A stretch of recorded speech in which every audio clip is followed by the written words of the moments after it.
안녕하십니까. 율곡학과 한국문화 강좌 4단 7종론이란 무엇인가 제4강을 시작하겠습니다. 이번 강의의 주제는 주자의 4단설입니다. 우리는 지난 시간에 맹자의 그 4단설에 대해서 알아봤죠. 맹자는 인간이면 누구나 불인인지심이 있다라고 주장하고, 이 주장을 근거로 해서 불인인지정, 인간에게 잔인한 짓을 참아하지 못하는 도덕정치가 가능하다고 주장했습니다. 그리고 유자입정, 어린아이가 우물에 빠지려고 하는 것을 목격한 사람이면 누구나 다 깜짝 놀라서 불인인지심을 갖게 된다라는 이 사실을 가지고 불인인지심이 인간에게 모두 갖추어져 있다는 자기 주장의 정당성을 이제 증명하려고 했습니다. 자, 이 맹자의 이 시도가 과연 정당한 것일까요? 아니면 어떤 문제점을 가지고 있는 것일까요? 이 시간에는 이 문제를 우리가 한번 생각해 보겠습니다. 주자의 그 주장, 즉 주자가 맹자의 그 불인인지심에 대해서 주석한 이 구절을 우리가 보기 전에 잠깐 연역법과 귀납법에 대해서 좀 살펴보도록 하겠습니다. 이 연역법은 일반적 전제, 우리가 다 알고 있는 아주 보편적인 일반적 전제로부터 특수한 결론이 필연적으로 도출되는 이러한 그 추론 방법입니다. 자, 예를 들어 보겠습니다. 대전제, 이거는 대전제, 소전제, 결론, 즉 3단 논법으로 우리가 이것을 정리할 수 있는데요. 3단 논법은 대전제, 소전제, 결론입니다. 즉 대전제와 소전제가 참이면 그 결론은 참이다, 이런 그 공식이죠. 그러니까 여기서 모든 사람은 죽는다, 이건 우리가 다 알고 있는 사실이죠. 모든 사람은 다 죽는다, 이것은 그야말로 대전제입니다. 대전제는 증명이 필요 없는 거죠. 그런데 소크라테스는 사람이다. 소크라테스는 사람이다. 자, 그러면 이 두 전제는 참이죠. 모든 사람은 죽는다는 대전제와 소크라테스는 사람이다라는 이 두 개의 전제가 사실이지 않습니까? 그러면 거기에서부터 어떤 결론이 도출되어 나오냐면, 그러므로 소크라테스는 죽는다. 그러므로 소크라테스는 죽는다라는 이 결론이 반드시 도출되어 나옵니다. 그러니까 이것은 아주 분명한 사실로 우리가 일단 인정을 하는 것이고, 이 두 전제를 우리가 받아들인다면, 물론 이 전제들을 받아들이지 않는다면 그건 물론 얘기가 달라집니다. 자, 그럼 그 다음 보겠습니다. 이 연역법과 반대가 되는 것이 이제 귀납법입니다. 귀납법은 관찰에 의하여 얻은 특수한 사례, 구체적인 어떤 그 사건들, 사례, 어떤 케이스를 근거로 일반적 결론을 도출해내는 그러한 그 추론 방법입니다. 그러니까 관찰에 의해서 얻은 특수한, 근데 여기서는 이 필연성이 없어요. 필연성은 반드시 그렇다는 겁니다. 반드시 그렇다. 아까 여기 연역법에 나오듯이 사람 모두 죽는다. 소크라테스는 사람이다.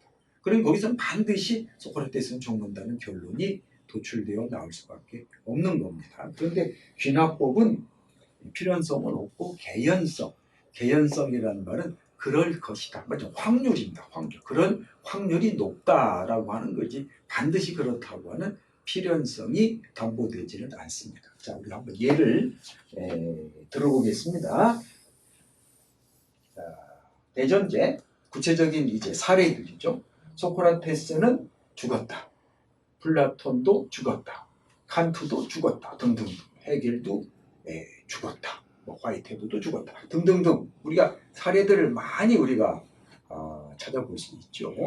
그런데 소크라테스는 사람이다. 플라톤도 사람이다. 칸트도 사람이다. 등등등 모두 사람이다. 자, 이 두 전제에서부터 어떤 결론이 나옵니까? 그러므로 모든 사람은 죽는다. 그러므로 모든 사람은 죽는다라는 이 결론이 도출되어 나옵니다. 그런데 모든 사람이라고 하면 과거, 현재, 미래 그야말로 모든 사람을 일컫는 것이죠. 그러니까 공간적으로는 이 세계에 살고 있는 그냥 모든 사람, 시간적으로는 과거, 현재, 미래의 인간을 다 지칭하는 건데 미래에는 과학이 발달해서 죽지 않는 사람이 나올 수도 있지 않습니까? 그럴 경우에는 이 주장은 이제 거짓이 되는 거죠. 그러니까 이거는 앞으로도 그 사람은 이제 죽을 것이다 라고 하는 그 개연성을 우리가 주장할 수는 있지만 반드시 모든 사람은 다 죽는다 라고 하는 그 필연성을 주장할 수는 없습니다. 이것이 이제 균형법의 태생적 한계다 이렇게 말씀드릴 수가 있겠습니다. 자, 이 두 가지 방법 가운데 이제 맹자가 사용한 것은 이 균합법에 이제 가깝다고 볼 수가 있습니다. 자, 그런데 여기서 문제가 있습니다. 정말로 맹자가 유자 입정을 목격한 사람은 모두가 불이민지천을 갖게 된다는 그 광경을 직접 관찰했을까요? 그렇다면 철수 보니까 그렇더라. 영이 그렇더라. 뭐 저기 보니 저쪽 마을의 사람도 그렇더라. 이쪽 마을 사람도 그렇더라. 저 나라 사람도 그렇더라. 직접 모든 사람으로 하여금 유자 입정을 목격하게 하고 그리고 정말 그 측은지심을 발동하는지 안 하는지 하는 것을 일일이 관찰했을까요? 몇 명이나 했을까요? 과연? 맹자는 그런 기록이 전혀 없습니다. 이것은 일종의 사고 실험이죠. 자기가 이제 머리로 이렇게 그 실험해 본 거지, 머리로 관정적으로 실험해 본 거지, 실질적으로 직접적으로 관찰한 것 아니지 않습니까? 그러면 이건 모든 사람은 측은지심을 갖게 된다라고 하는 주장이 성립될 수가 없는 것이죠. 설사 예를 들어서 1억 명의 사람이 유자 입장을 목격하니까 측은지심이 발동하는 걸 맹자가 직접 봤다. 근데 1억 1명째, 1억 1명째 그 한 사람이 보니까 뭐 유자 입장을 봐도 덤덤하게 아무런 감정을 느끼지 않더라. 라고 한다면 모든 사람은 불인인지심을 갖게 된다라고 하는 자기 주장의 정당성을 입증할 수가 없게 되는 겁니다. 보통 왜 논리학에서 그런 비유를 들지 않습니까? 유럽 사람들은 그 백조는 희다. 이것을 아주 그 진리라고 참된 지식이라고 그렇게 믿고 있었다고 그래요. 당시 유럽에 사는 모든 백조들은 거의 모든 백조들은 자기들이 직접 물어본 백조들은 다 흰색이니까 백조는 당연히 흰색이다. 그러니까 희다는 이름을 붙였겠죠. 근데 어떤 사람이 호주에 가보니까 이 백조하고 똑같이 생겼는데 색깔이 검정색 백조가 있더라는 거예요. 그래서 깜짝 놀랐죠. 그래서 이 백조가 모든 백조는 희다라고 하는 자기가 지금까지 가졌던 이 지식이 이게 잘못됐구나 하는 생각을 했다는 겁니다. 유럽에 와서 그 얘기를 하니까 아무도 안 믿더래요. 아니 세상에 검정색 백조가 어디 있냐고. 그러니까 그 사람이 다시 호주에 가서 검정색 백조를 잡아다가 박제를 해서 보여주니까 사람들이 깜짝 놀랐다는 거죠. 그러니까 이 귀납법의 맹점이라고 하는 것은 어떤 반증, 그것이 아니다라는 반대되는 증거가 딱 한 가지만 나와도 그 귀납에 의해서 얻어진 이 진리, 지식이라고 하는 것은 이제 오류를 범한 것으로 이제 판정하게 되는 것입니다. 그러니까 우리가 간단한 논리학에서 가장 기초가 되는 이 연역법, 균역법을 우리가 적용시켜 봐도 맹자의 주장은 개연성, 그럴 수 있는 개연성은 있다고 할지 모르지만 모든 사람은 반드시 다 불인인지심을 가지고 있다라고 하는 맹자의 주장은 엄밀하게 본다면 성립되기가 어려운 것입니다. 자, 그러면 이 불인인지심장에 대해서 그 주자는 어떤 방식으로 해석을 하고 있는가 하는 것을 한번 살펴보도록 하겠습니다. 이거는 주자의 이 사단 해석입니다. 여러분들도 잘 다 알고 계시겠지만 그 사서 아시죠? 대학, 논어맹자, 중용. 이 사서는 원래는 그 따로따로 있었던 그 책들입니다. 근데 이것을 송나라의 그 성리학자들이 이 네 권의 책을 아주 중요시해가지고 이걸 하나로 묶어서 이제 사서라고 하는 그 이름을 붙이고 이것이 이제 성리학의 기본적인 경전이 됐습니다. 특히 주자가 이 각각 따로따로 별개의 책에 아주 통일적인 주석, 자신의 그 성리학적인 이론 체계를 바탕으로 해서 이 네 권의 책에 그 통일적인 주석을 함으로써 이 사서가 오늘날에 우리가 생각하는 그런 전근대 사회, 동아시아 사회의 근간을 이루는 그 사서가 되었던 것입니다. 특히 그 조선이라고 하는 그 국가는 성리학적 이념에 의해서 건국된 나라입니다. 그래서 이 성리학이 국가의 통치 이념이고 또 사회를 이끌어가는 기본적인 하나의 그 모델이며 또 모든 학문의 근간이 되었던 것입니다.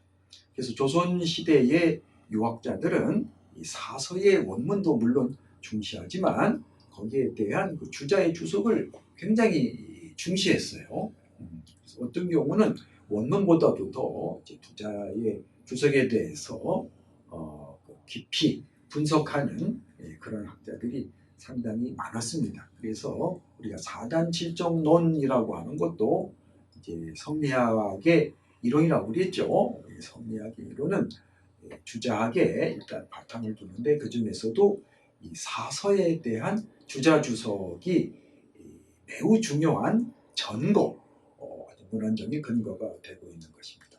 자, 우리가 한번 주자의 주석을 보도록 하겠습니다. 이 주자의 주석은 크게 두 부분으로 나눌 수가 있습니다. 이게 이제 전제입니다. 전제. 우리가 삼론논법에서 봤죠. 삼론논법은 전제가 있고 그 전제에서 이제 결론을 도출해내는 그런 방식으로 되어 있는데 전제입니다. 우선 천지는 하늘과 땅이죠. 하늘과 땅. 자연을 우리가 천지라고 합니다. 우리가 말하는 자연을. 천지는 주어입니다. 그 다음에 이라는 글자는 뭐뭐로서, 무엇을 가지고 이런 의미로 쓰이는 일종의 전치사라고 볼 수 있습니다. 요게 이 경우는 이위 이래가지고 그 수거처럼 쓰이는데요. 이 위는 무엇을 무엇으로 여기다, 무엇을 무엇으로 삼다, 이런 그 뜻입니다. 그럼 여기서 이 생물을 마음으로 삼는다, 생물을 마음으로 삼는다 이런 뜻입니다. 이 생물은 이제 우리가 말하는 살아있는 존재란 뜻이 아니고 이것이 하나의 문장의 역할을 합니다. 그래서 생은 낳는다 이런 뜻이죠. 낳는다 이런 뜻인데 여기서 타동사로 쓰였으니까 목적어가 필요하죠. 무엇을 낳는 거 아니 이제 물을 낳는다 하게 되는 거예요. 이렇게 타동사로서 서술어 이것이 목적어의 역할을 하죠. 만물을 낳는다. 이 물이라고 하는 것은 만물, 사물, 어떤 존재 이렇게 아주 굉장히 폭이 넓은 그런 용어입니다. 구체적인 사실을 가리킬 경우도 있고요. 어떤 추상적인 어떤 그 존재, 구체적인 물체를 가리킬 경우도 있고 어떤 추상적인 물체를 가리키는 경우도 있습니다.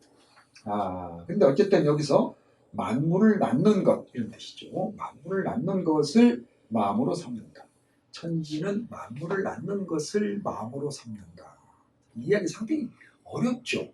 이 자연은 만물을 낳는 존재다. 아마 이거는 다 인정하실 겁니다. 우리가 봐도 자연계가 하는 가장 대표적인 기능이라고 하는 것은 끊임없이 생명을 낳는 것이죠.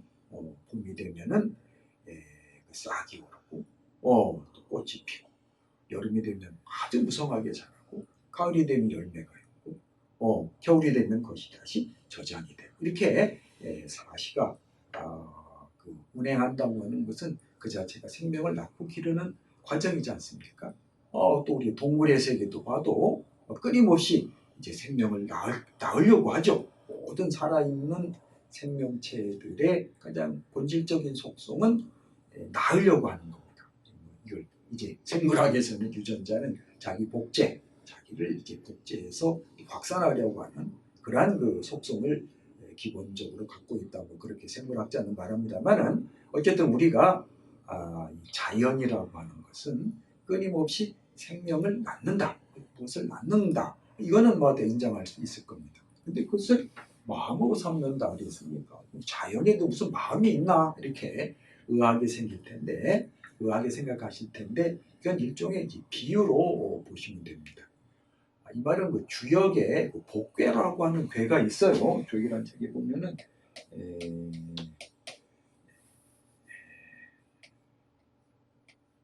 이거는 땅입니다. 땅. 본괴죠. 뇌. 우레입니다. 우레인데 이거는 여기 음띠고 하나가 양기죠. 양기가 다시 돌아왔다.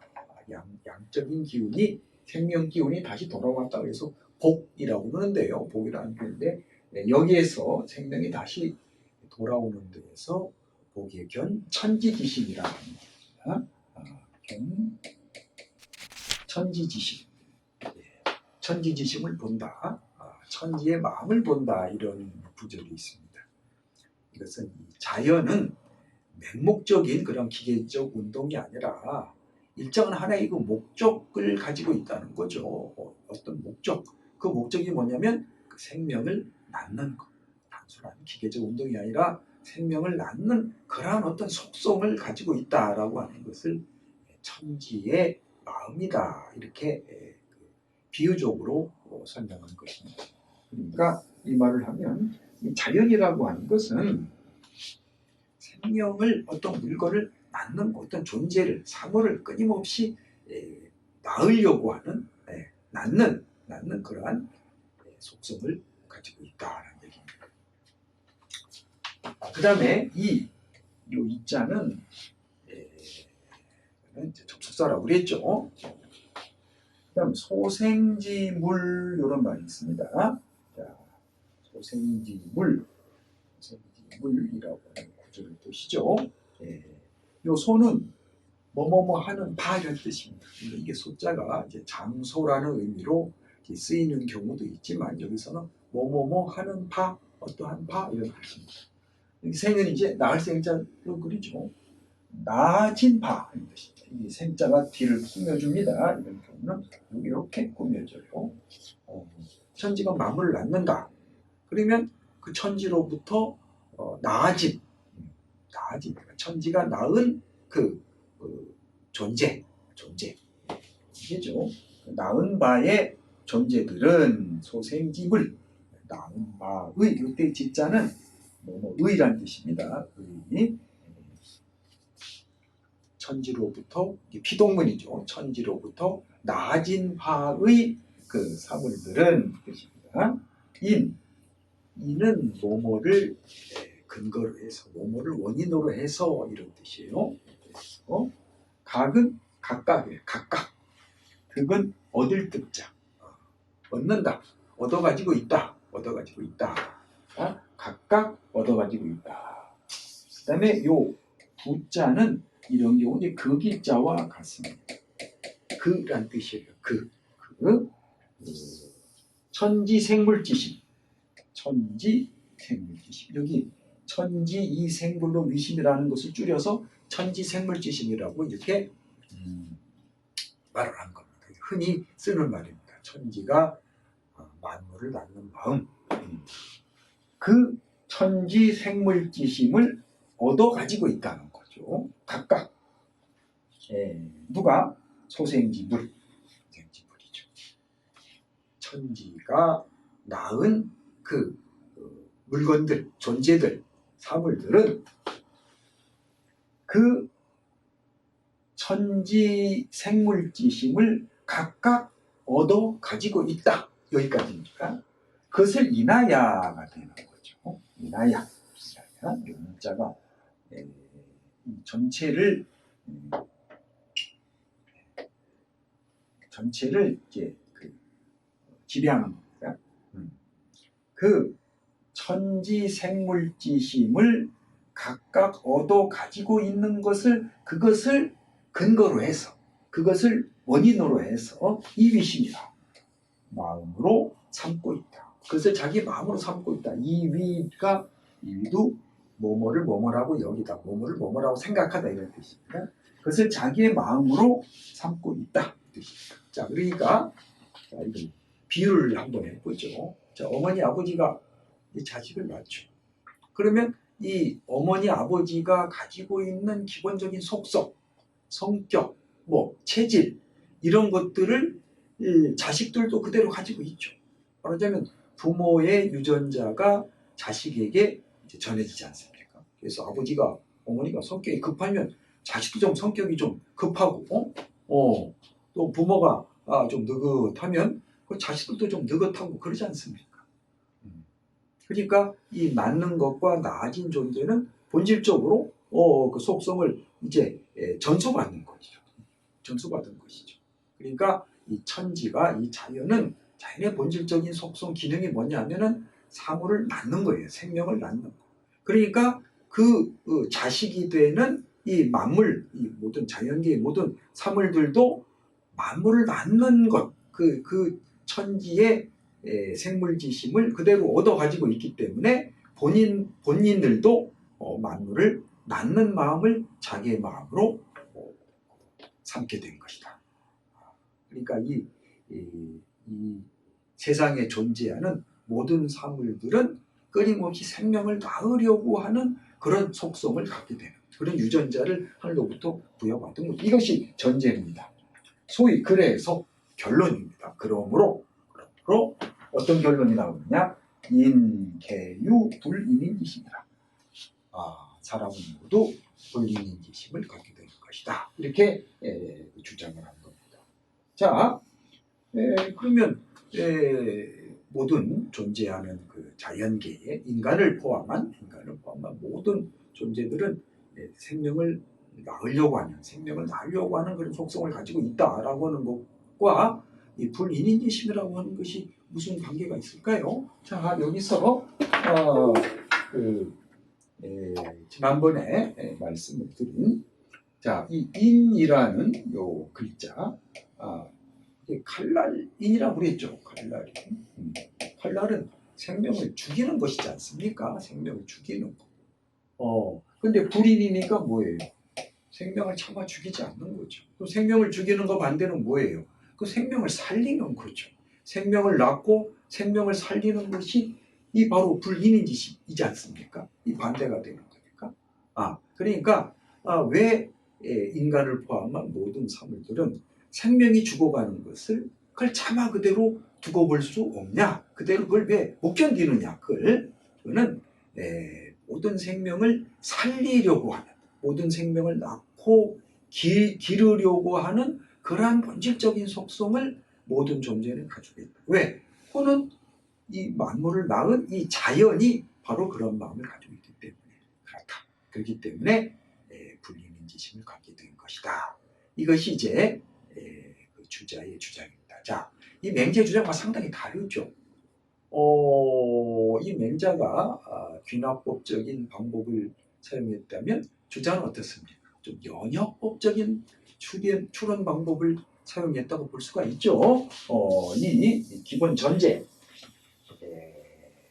천지는 만물을 낳는 것을 자기의 마음으로 삼고 있다. 이건 기본 전제죠. 자연계는 원래 모든 생명을 끊임없이 낳고 기른다 하는 그 기본 전제입니다. 이게 전제. 예, 예. 그렇기 때문에 이것을 근거로 해서 모든 자연계의 사물들도 모든 만물을 낳으려고 하는, 만물을 낳고 기르려고 하는 마음을 가지고 있다. 그렇기 때문에 생명이 죽어가는 것을 차마 그대로 보지 못하는, 생명을 살리고자 하는, 생명을 살리고자 하는, 그러니까 생명이 죽어가는 것을 그대로 볼 수 없죠. 그런 마음을 갖게 된 것이다. 전지에서부터 하나의 결론을 이끌어내는 그런 방식입니다. 물론 이것을 받아들이지 않는, 자연은 그냥 하나의 기계지, 거기서 무슨 뭐 어떤 목적이 있고 뭐 만물을 낳으려고 하는 마음을 갖고 있느냐, 이렇게 이제 부정해 버린다면 물론 얘기가 달라집니다만은, 우리가 이것을 이제 전제로서 이제 받아들이는 한 사람은 모두 불인인지심을 가지고 있다라고 하는 결론을 우리가 수용할 수가 있는 것입니다.